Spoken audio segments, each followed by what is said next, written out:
بسم اللہ الرحمن الرحیم۔ السلام علیکم۔ آج ہم پڑھیں گے سورہ انفال رکوع نمبر 7۔ جبکہ منافقین اور وہ سب لوگ جن کے دلوں کو روگ لگا ہوا ہے کہہ رہے تھے کہ ان لوگوں کو تو ان کی دین نے خبث میں مبتلا کر رکھا ہے، حالانکہ اگر کوئی اللہ پر بھروسہ کرے تو یقیناً اللہ بڑا زبردست اور دانا ہے۔ کاش تم اس حالت کو دیکھ سکتے جبکہ فرشتے مقتول کافروں کی روحیں قبض کر رہے تھے، وہ ان کے چہروں اور ان کے کولہوں پر ضربیں لگاتے جاتے تھے اور کہتے جاتے تھے، لو اب جلنے کی سزا بھگتو، یہ وہ جزا ہے جس کا سامان تمہارے اپنے ہاتھوں نے پیشگی مہیا کر رکھا تھا، ورنہ اللہ تو اپنے بندوں پر ظلم کرنے والا نہیں ہے۔ یہ معاملہ ان کے ساتھ اسی طرح پیش آیا جس طرح آل فرعون اور ان سے پہلے کے دوسرے لوگوں کے ساتھ پیش آتا رہا ہے کہ انہوں نے اللہ کی آیات کو ماننے سے انکار کیا اور اللہ نے ان کے گناہوں پر انہیں پکڑ لیا۔ اللہ قوت رکھتا ہے اور سخت سزا دینے والا ہے۔ یہ اللہ کی اس سنت کے مطابق ہوا کہ وہ کسی نعمت کو جو اس نے کسی قوم کو عطا کی ہو اس وقت تک نہیں بدلتا جب تک کہ وہ قوم خود اپنی طرز عمل کو نہیں بدل دیتی۔ اللہ سب کچھ سننے اور جاننے والا ہے۔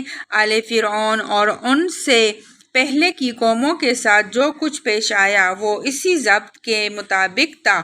انہوں نے اپنے رب کی آیات کو جھٹلایا، تب ہم نے ان کے گناہوں کی پاداش میں انہیں ہلاک کیا اور آل فرعون کو غرق کر دیا۔ یہ سب ظالم لوگ تھے۔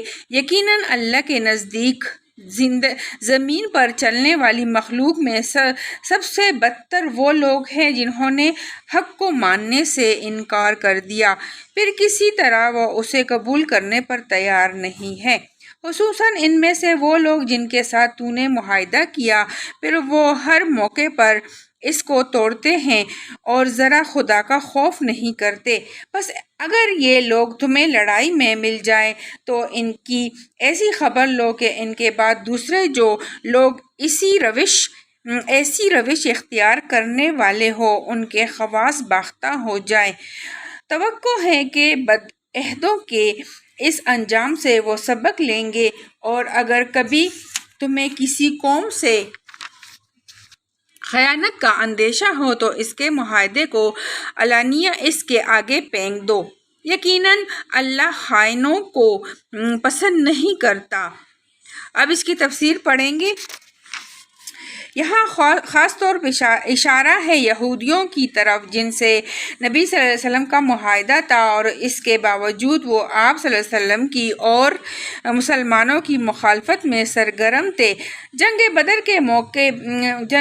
بدر کے فوراً بعد ہی انہوں نے قریش کو انتقام کے لیے بھڑکانا شروع کر دیا تھا۔ اس کا مطلب یہ ہے کہ اگر کسی قوم سے ہمارا معاہدہ ہوا اور پھر وہ اپنی معاہدانہ ذمہ داریوں کو پس پشت ڈال کر ہمارے خلاف کسی جنگ میں حصہ لے تو ہم بھی معاہدے کے اخلاقی ذمہ داریوں سے سبکدوش ہو جائیں گے اور ہمیں حق ہوگا کہ اس سے جنگ کریں۔ نیز اگر کسی قوم سے ہماری لڑائی ہو رہی ہو اور ہم دیکھیں کہ دشمن کے ساتھ ایک ایسی قوم کے افراد بھی شریک جنگ ہیں جس سے ہمارا معاہدہ ہے تو ہم ان کو قتل کرنے اور ان سے دشمن کا سا معاملہ کرنے میں ہرگز کوئی تائل نہ کریں گے۔